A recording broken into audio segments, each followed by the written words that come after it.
Hi everyone, welcome back to the Pro MMA Betting Podcast. So we've got UFC back at the Apex this weekend, UFC Vegas 29.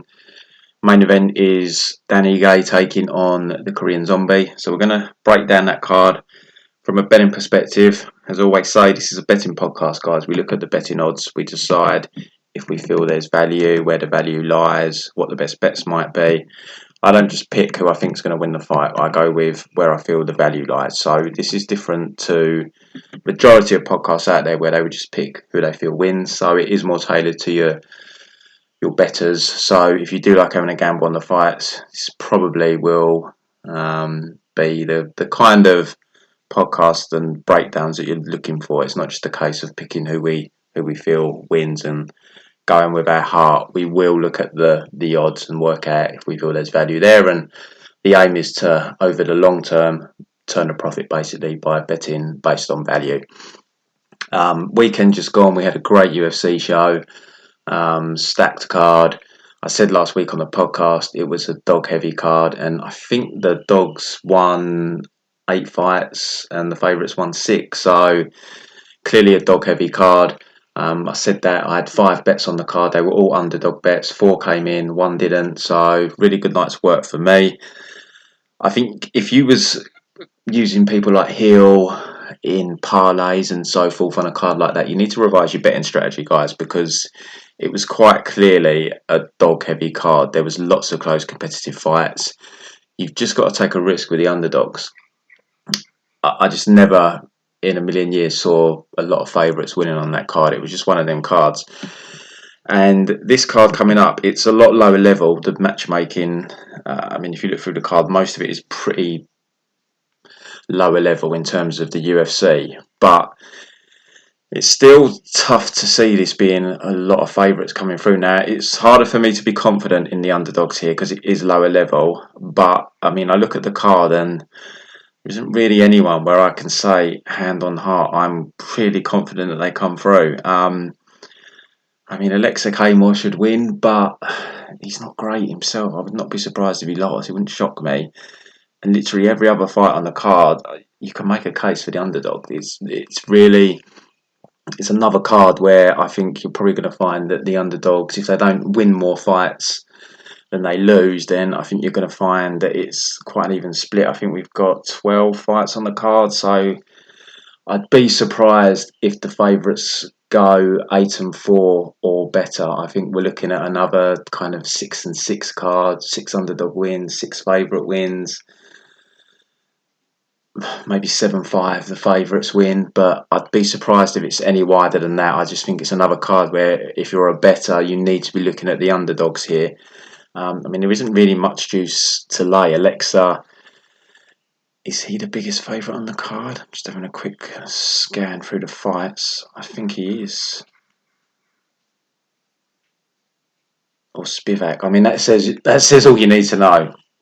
On a UFC fight card, Sergey, Spivak, and Aleksei Camur are the 2 biggest favourites on the card. And sorry to break it to you guys, but you should not be laying juice on either of them. Minus 250. It's just not. It's a no-go territory. So you should be looking at the closer line fights here. And like I say, I think it's a dog or pass card again, in my personal opinion. But we'll break the card down. It is like I say, reads, they are harder to gauge because it's lower level MMA. It's more unpredictable than like the last week's card where it was a bit higher level. You knew the fighters better. But still, for me, it's a card where you need to be looking at the underdogs. Just to remind you all, I do offer a premium betting service. Members can opt for weekly, monthly, 6 monthly or yearly memberships. Guys that have been with me now for 3 years, if you're a £100 per unit bettor, you'd be up over £28,000 across the 3 years. All bets are tracked. You can view them on the website, prommmabetting.com. There's 3 icons on the home page.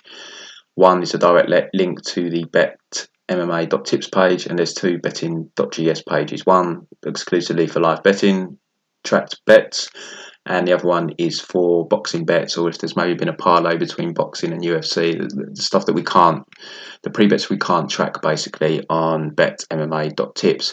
And if I do forget to upload onto betmma.tips any of the UFC bets, I put them on that tracker. So everything's tracked.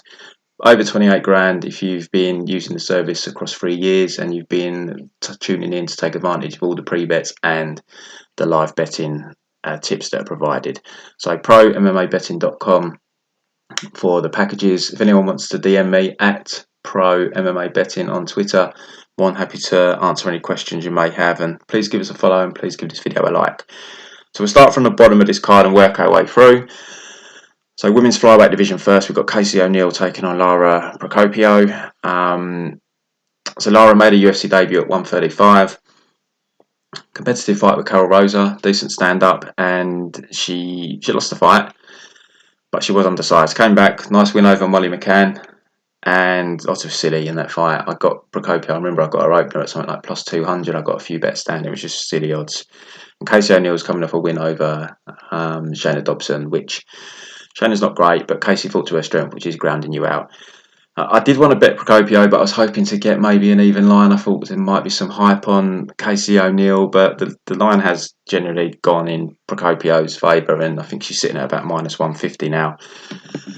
I can't get behind that. The unknown here for me is, as we haven't really seen Lara's takedown defence tested, and we haven't seen her from the bottom. I know she trains at Nova and Yao, who historically always have great takedown defence, but it's women's MMA, it's a bit different. It's a hard fight for me to get a read on. Procopio, I think, definitely has the advantage standing. Casey's very hittable. But, I mean, Casey's, I know, as I said, Procopio's full at 135, but Casey O'Neill looks to me like she'd be the bigger girl in there. I just wonder if she can get the takedowns and keep her down. At the odds at the moment, I mean, it's a pass fight for me. Like I said, I did want to bet Procopio, but I was hoping I'd be able to get even money maybe, but that never transpired. So it's a betting podcast. I go where I feel the value lies. I'm not tempted to lay minus 150 on Lara, so I'm gonna go with Casey O'Neill at plus 130. That's my pick. I'm not betting it because if Lara does have good takedown defence, which we don't know, or she can get up well from the bottom, then it's going to be a tough night for Casey O'Neill. But women's MMA, as I always say, lower level women's MMA, pretty much generally it's dog or pass. And I'm sticking with that rule here, and I will pick Casey O'Neill. Next fight, we've got Joaquim Silva taking on Rick Glenn. It's just a tough fight to bet. Both of them are coming in off of layoffs. I think both have been out for a couple of years now. Rick Glenn as well. He did move to Team Alpha Male, trying to kind of have a career resurgence, but now I know that he's back working full time. I'm pretty sure he's not at Team Alpha Male. He moved away from California. I'm not sure where he is, but just signs that maybe he's starting to have one foot out of the door. He's very durable. I don't think he's ever been stopped. Let me just bring up the records for both of them. Silva, we haven't seen him for a while. Last fight we saw was the fight with Nasrat, so it's basically 2 years where he got knocked out. Before that, he had that very entertaining fight with Jarrett Gordon where he got the knockout in the final round, and he had a bit of a slow burner against Vince Pichel where he ultimately ended up losing a close decision, basically. So a couple of years out, how's he going to look? I'm just looking at Rick Glenn. I'm sure he's been out a couple of years as well. I can't remember who his last fight was against now. Computer's a bit slow. One sec, guys. Oh yeah, the Kevin Aguilar fight. He got dropped a couple of times in that fight. It's a tough fight. Rick Glenn's moving up to 155 here as well. Normally fights at featherweight, but obviously decided the cut's just too much for him. I mean, he's only ever been subbed. He's never been KO'd. It's probably going to be a competitive fight, but I'm kind of leaning towards maybe the athleticism of Silva. Rick Glenn's not someone you will really want to bet against particularly. I mean, there's certain stylistic matchups where he's going to not look good because he's a little bit slow. He's not the greatest athlete in the world, but he is gritty. He'll keep coming. Let's have a look at the odds. It's a fight I haven't bet. I haven't bet the fight. I don't like both of them coming off 2-year layoffs. I don't like the question marks I get around Rick Glenn. I mean, he's the slight underdog, Rick Glenn.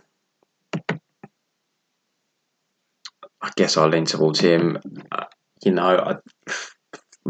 my head, I'm thinking maybe it should be a pick'em. Unknowns with the layoffs, but in my head, I'm thinking pick'em. I could just see it going to a decision, and I think it's going to be a close fight. And it's just one of them types of fights where it just screams to me there's going to be like a split decision here. So I think I'm going to go with Rick Glenn as the underdog here. So we'll go with Rick Glenn. No confidence in that whatsoever, though. It's definitely a pass fight from me. Next fight, we've got Josh Parisian, Roque Martinez. Just another terrible fight from a betting perspective, really. Low level heavyweight. Regular listeners will know I do not like betting low level heavyweight fights.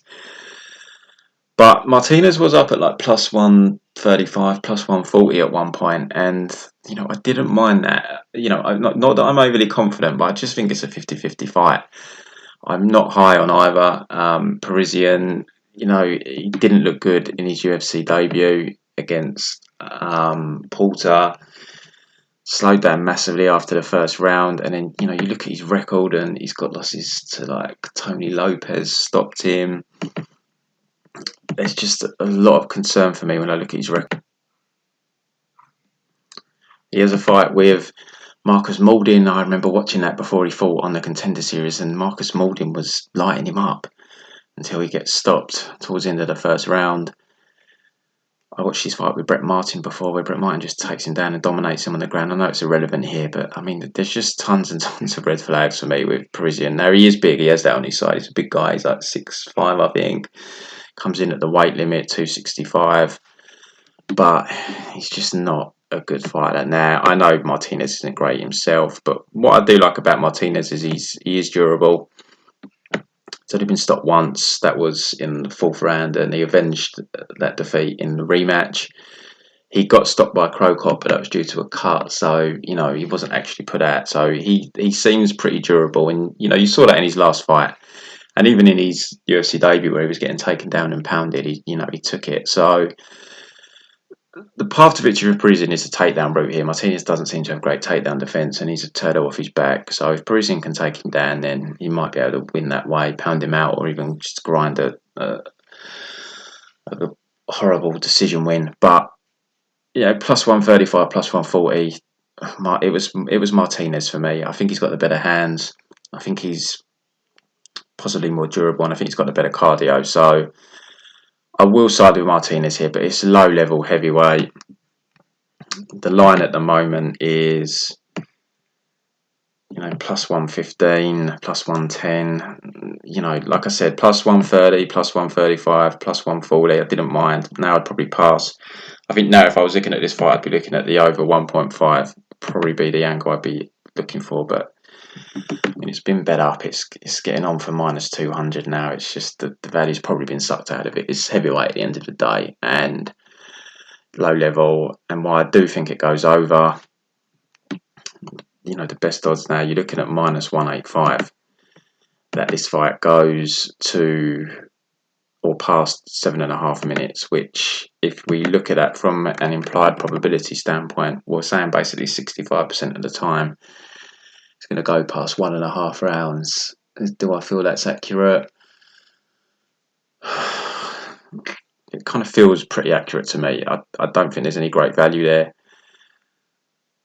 And you're getting on for minus 200 on an over on heavyweight, especially low level women. So I can't say I give it the stamp of approval at that price. It just seems like a pass fight for me. But I get why people would play it, even at this price. I do get why. But for me, I just can't lay that juice on an over in men's lower level heavyweight. So, but I'm going to pick Martinez. I'm going to go with the dog again. I said this last week. I think I picked like 7 in a row, and I was like, I could end up with egg on my face. Could happen again this week. But these fights are all close. I've got to pick the dogs. I've got to go where I feel the value is. Like, do I think, I've picked 3 in a row now. Do I think all 3 dogs are going to win? No, probably not. But, hopefully if you was a better, you'd come out on top betting the dogs here, because I just think every fight pretty much is very competitive. So I've got to go where I feel the value is. So I would go with Martinez. Although, like I said, from a betting point, I did take plus 130. Now, I would probably pass. The value's probably been sucked out of the line. So it's heading more towards a pick'em. Next fight on the card, we've got Chaos Williams is back taking on Matthew Semelsberger. So Chaos, I bet against him in his last fight. I took Michel Pereira, and it was a very close fight. He's definitely improved from the regional scene, Chaos. He didn't look great on the regional scene, very much a one-trick pony, but he's definitely made some improvements in his stand-up from a fundamentals point of view. Definitely looks like an improved fighter from only, we're talking 18 months or so ago. We obviously know he's got some crazy power. We've seen him deliver a couple of bad knockouts in the UFC. Matthew Semelsberger, I managed to bet him in his debut against Colton Minus at underdog money. Came through for me. And then his last fight, he came through very, very quickly. Real quick KO win. So this is an interesting fight. Both power punchers. It's going to play out on the feet. It's going to be entertaining while it lasts. I'm siding with Chaos here. I'm actually going with a favourite here. I'm not sold on Semelsberger. I mean, Colton Minus is not good at all. Bit of a gimme fight, really. If you're not beating Minus, then you definitely don't deserve to be in the UFC. And then, as good as his last fight was, where he got the very quick KO win, what always happens at books is these quick KO wins get overrated. And the Jason Witt win is one. You can take nothing from it. It just shows you he's got power, but Witt's chinny anyway. So, it's difficult to take a lot from that fight. But I like Chaos here. I've just seen more of Chaos. Semelsberger done what he was supposed to do against Colton Minus. I remember it did look like he was starting to slow down a little bit in that fight. But I think Chaos can win this fight if it goes 3 rounds, and we obviously know he's got some big power. Semelsberger has been stopped. I could never find that fight where he got stopped. He got stopped on the amateur scene as well against William Knight, to be fair. But I just like Chaos here. He is sitting at minus 150, but on the other hand, I do feel there are unknowns with Semelsberger. In the UFC, we haven't seen him face any adversity, so maybe facing someone of a higher level might bring more out of him. Sometimes guys fight down to their level, so he might look a lot better here against Chaos. It's just one of them fights you've got to tread a little bit carefully because of the unknowns. But I like Chaos, and last time I saw Chaos got bet down to about minus 150. Kind of varies, minus 150, minus 160. I'm picking Chaos here. I'm going with Chaos. I think he wins this fight, but there are unknowns, and again, it is Chaos. And what I did like though is we got to see him go 3 rounds against Pereira, because the quick knockout wins, as I said, it's easy to overrate someone based on them. You're not really learning a lot about them. But in the Pereira fight, we did see that he did look okay. Pereira's a very good striker when he fights smartly, and he fought smartly in the Chaos fight. But Chaos running very close. So I like that I've seen him go 3 rounds at a higher-ish level. Whereas Semelsberger, I've not seen that. 3 rounds against Colton Minus. He won the fight. He 30-27'd him, but you should be doing that. So I'll go with Chaos here, just based on the level of opposition that he's faced. And at minus 150, I don't feel it's the worst bet in the world. Let me just check Chaos. I don't think... Chaos has never been stopped either. So we've got to assume he's a pretty durable guy. His 2 losses are by decision. So yeah, I'm going to side with Chaos here and actually pick a favourite. Next fight on the card, Kanako Murata taking on Vera Jandiroba. Another one, hard to call. The clear path to victory here for Murata is taking Jandiroba down and stalling her out across 3 rounds, basically. She's got very good takedowns, good wrestling. Jandiroba, we saw her against Cara Esparza. She can get taken down, but she ran Esparza very close. It's a very close fight, and Esparza is at the top end of the division. The only way I see Murata winning is by decision. Vera, I think there's a submission threat there, and I think she can win a decision as well. She isn't necessarily a turtle off of her back. She will go for sweeps. She will try and get back to her feet, and she's got decent takedowns herself. So the unknown here is how Murata deals with takedowns. Has a takedown defense, and what is she like if she does get put on her back? Because Jandiroba is a problem on top. So that is the unknown here, and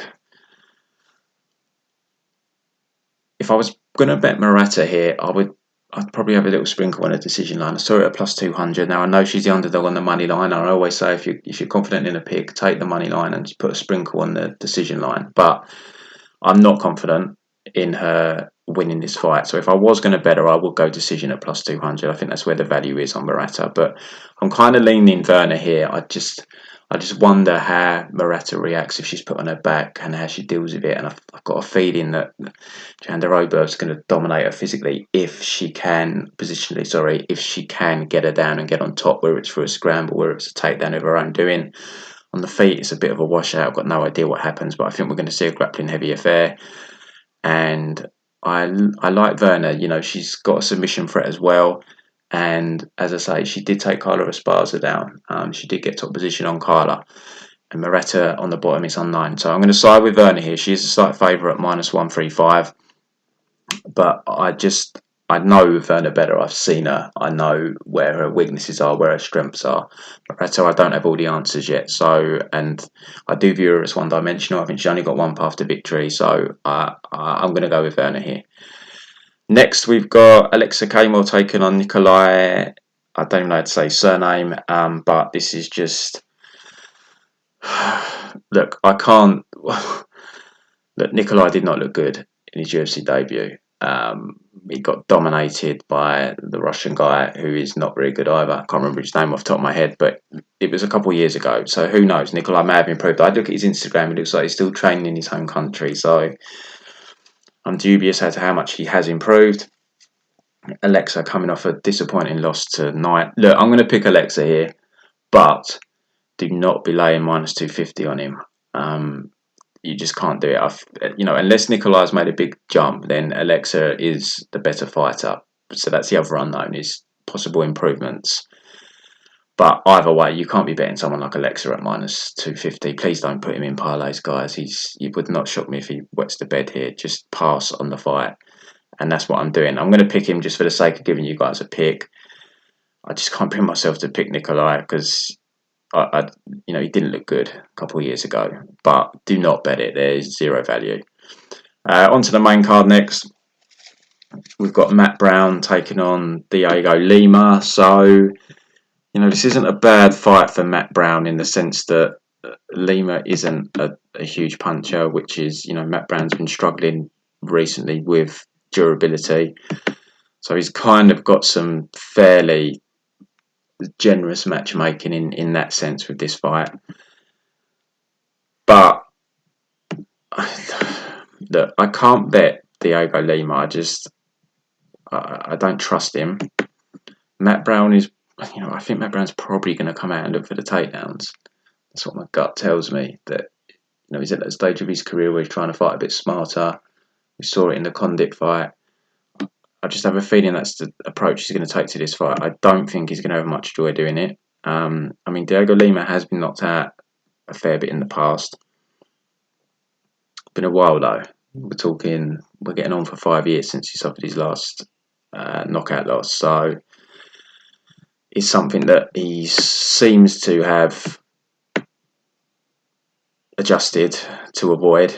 But look who he's been fighting. He hasn't really fought any power punchers since. Well, I wouldn't even call Jason Jackson a power puncher, but he hasn't really fought anyone that hits since. So Matt Brown's probably the biggest puncher he's fought since that fight.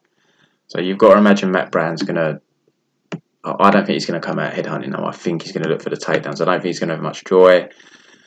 I've just got a feeling that Dhiego's going to just edge out a decision here over Matt. I think keep it standing and do enough on the feet basically to edge a decision. But I'm not betting Dhiego Lima as a favourite, and I don't want to bet Matt Brown as the underdog either. He's clearly, he's past his best days. He is a declining fighter. I just, even as an underdog, I just can't put my money on a declining fighter who's 40 years of age.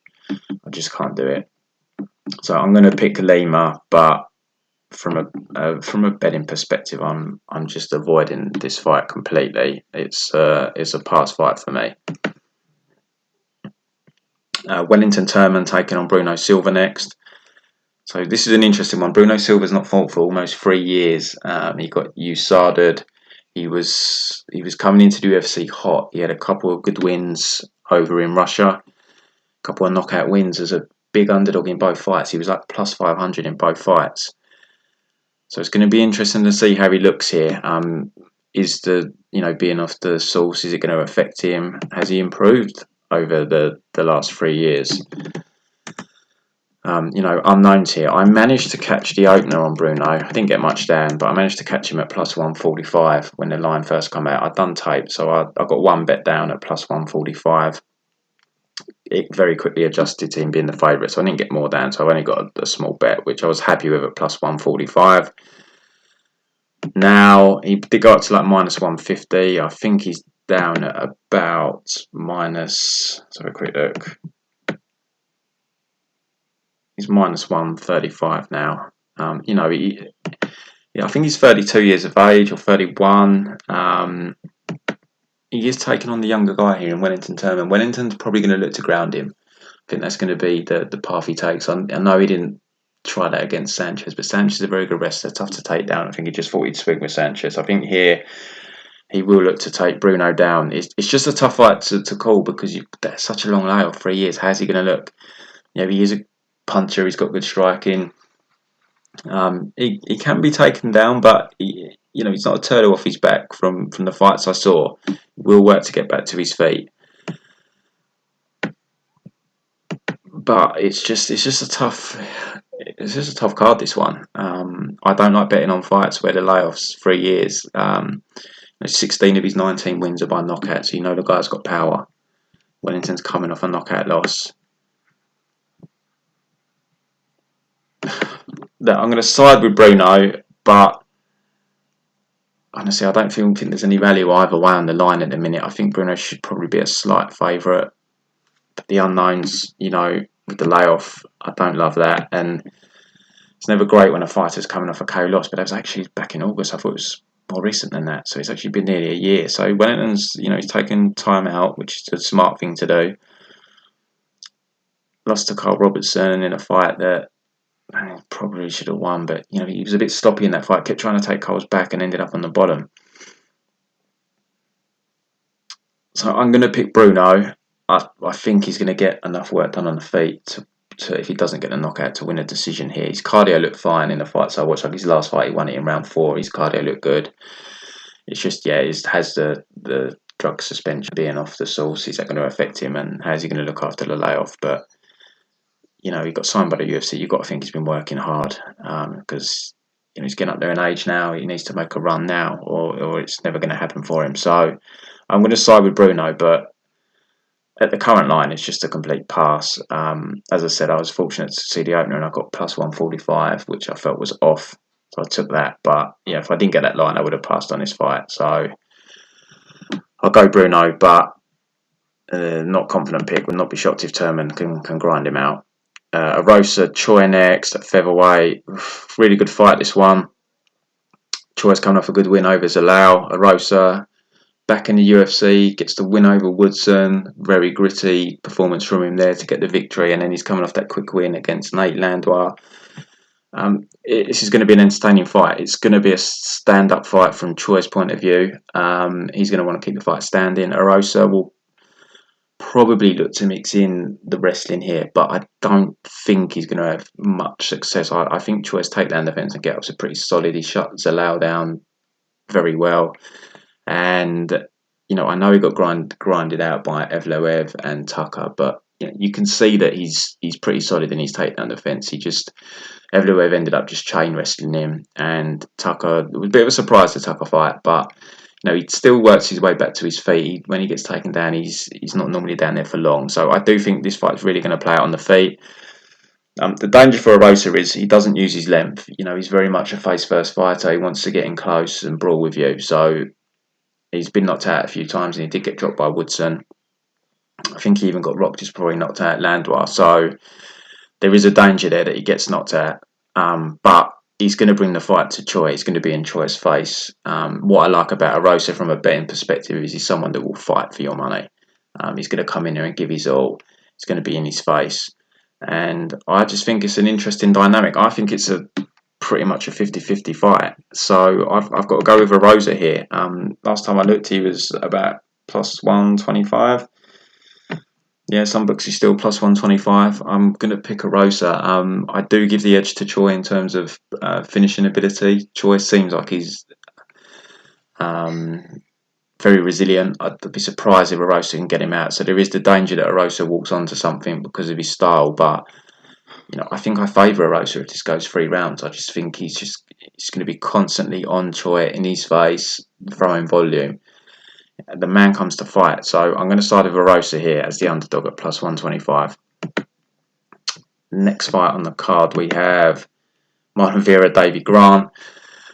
I get there's probably a lot of bettors out there that are tempted or have already pulled the trigger on Marlon Vera at minus 200. I do understand it. I have passed because I have to acknowledge that I don't have a good read on Davey Grant. I underestimate him. I've faded him his last 2 fights, and it hasn't worked out well for me at all. So I'm passing here. I know Vera is ridiculously durable, and I don't see Davey Grant winning this fight. I know Davey dominated him 5 years ago, but Vera's a completely different fighter now. I don't see that happening again. But the worry I have is Vera does tend to start slow. He loses round 1 a lot in fights, and it is a risk saving a fight for live bet because quite often fights don't work out how you think they will. And if Vera wins round 1 here, the line's going to be dead. But I've been burnt twice in a row. I obviously don't have a great read on Davey Grant. And, I've bet Marlon Vera in the past and I remember sweating. I remember I bet him against Buren and he lost round 1.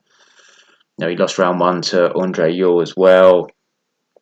He does come on strong, but it's just a bit of a sweat betting him. He lost the first round to Seung. I know some people think he won that fight. I thought he lost the first 2 rounds.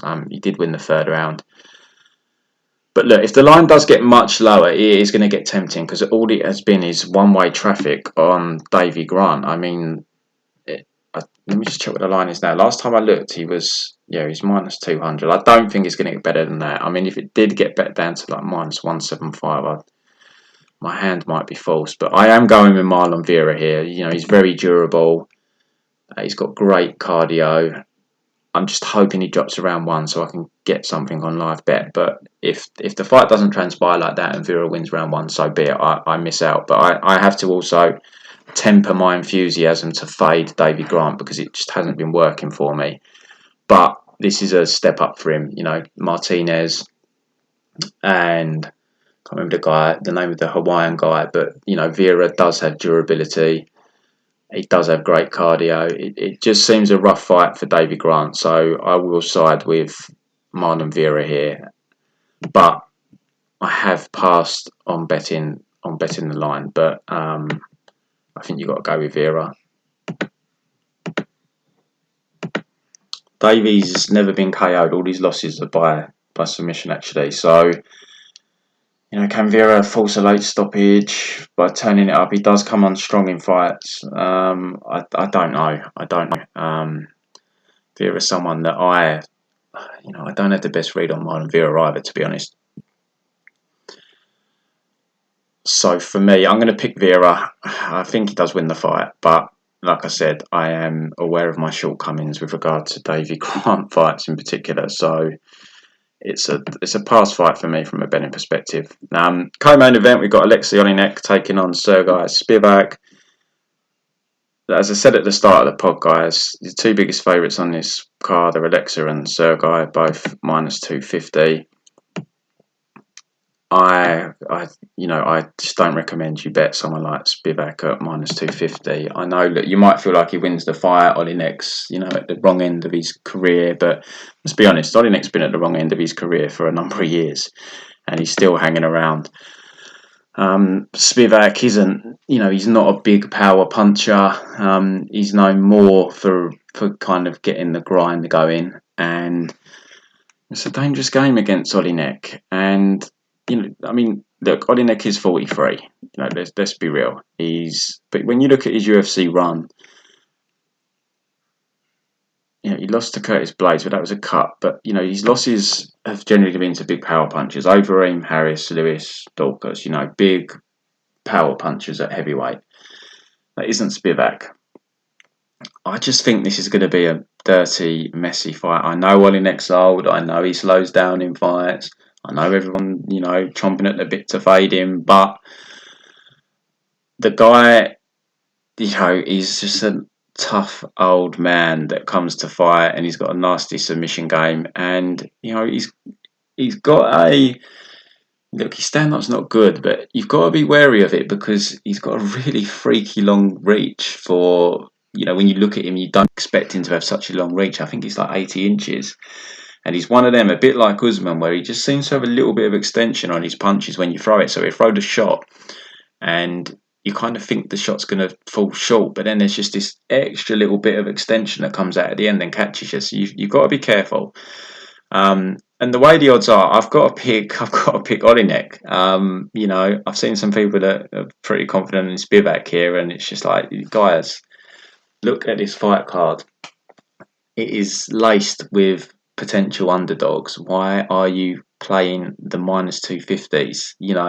We saw it last week, like I said, dog heavy card, and people were betting Hill in parlays, as their main bets. It's a dog heavy card. This is another dog heavy card. Like I said at the start, I'll be very, very surprised if the favourites go better than 7-5 across this 12 fight card. It's just one of those cards where it seems a lot of underdogs are going to win. So you need to be looking at your betting strategy. If on a card like this, you're betting the minus 250. Now he might win, he might make it look easy. You cash your money, but if you want to make money in this game long term, betting minus 250s is a very, very hard thing to win money on long term in MMA because it's so unpredictable. I'm going to pick Oleinik to win somehow, some way. Sloppy, grindy, messy affair, but I'm going with him as the near plus 200 underdog. Main event, we've got Dhiego taking on the Korean Zombie. So, this line hasn't moved. It's literally been at Pick'em since I can remember. I'm not sure what it opened at, but literally the line just hasn't budged at all. It just seems stuck as a Pick'em. There seems to be no action coming in whatsoever, and it's a pass from me at Pick'em. I'd be tempted by either guy if they went out to the plus 130 kind of area, particularly if Dhiego did. I don't think that's going to happen from what I've seen. Most people seem to like Ige here, but like I said, the line isn't moving. I don't want to say that the Korean Zombie's on his way out just yet. I think he definitely had a concussion in that Ortega fight after he got hurt at the end of the second round. He said he doesn't remember the rest of the fight. I think that did affect his performance. So I don't want to write him off just based on one performance. He was winning round 2 until he got caught with, something that was low percentage. So it was going to be 1-1. So I wonder how the fight would have played out if that didn't happen. Obviously it did, if Sparks coulda, woulda, shouldas. But I don't want to just write him off based on that one performance where I do think he was compromised for the last 3 rounds. Dhiego, massively improved fighter. He's come along very well. I had a bet on him last fight, and very quick win. But it's one of them wins where, as a bettor, you've got to be careful overrating it because stuff happens in MMA where people get caught cold early, and you've got to be careful not to overrate performances like that. But his stand-up is decent. He gave Calvin Kattar a decent fight for the first couple of rounds. It was 1-1 going into round 3. He just slowed down a bit in that fight. And the Korean Zombie is a little bit cumbersome. He's not really a mover. He's there to be hit. But, you've still got to side with him on the power front here. I know Ige's coming off that knockout win. But, and he has not clubbed and subbed people and whatnot. And he did, he dropped Kelvin Aguilar. He dropped Henry and then subbed him. He has got power. There's no doubt Ige has some power, but the Korean Zombie has made a career of being a knockout specialist. So you've still got to favour him in terms of the knockout ability. And let's remember as well, as much as I'm saying that he's a plodding type fighter with not great movement, against someone like Rodriguez, he was going to win that fight before he got knocked out with, a second left.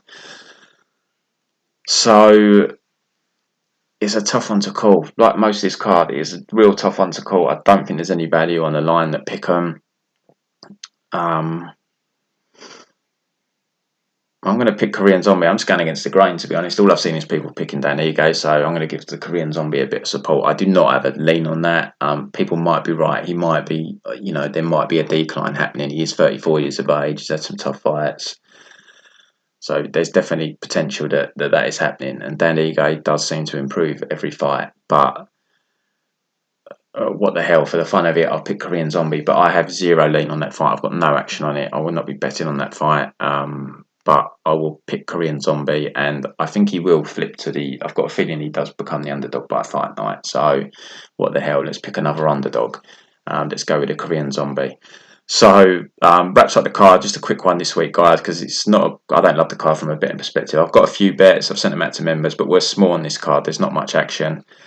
Looking ahead to next week, I've got to admit, I do not like next week at all. I dislike that card more than this card from a betting perspective, but it is busy next week. We do have the Cage Warriors treble.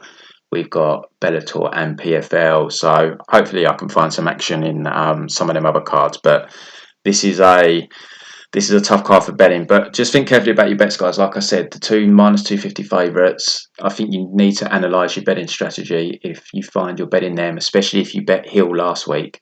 These are cards that are definitely dog heavy. This is another one. You need to be finding the dogs, guys. Is a harder one in my opinion to pick out the dogs this week because it is lower level. But at the same time, it can equally be a golden opportunity because you always find there's less smart money on these harder to call, lesser known fighter type cards. So have another look. If you're thinking about betting the two favourites, have another look. If you're interested in making money and betting long term, you need to analyse your strategy or reanalyse your strategy. But good luck with your bets, guys. Hope you cash. And I'll be back next week. I'm going to try and do the pod next week. I'm going to try and start doing them on Mondays again, so we get them out nice and early. But good luck, everyone.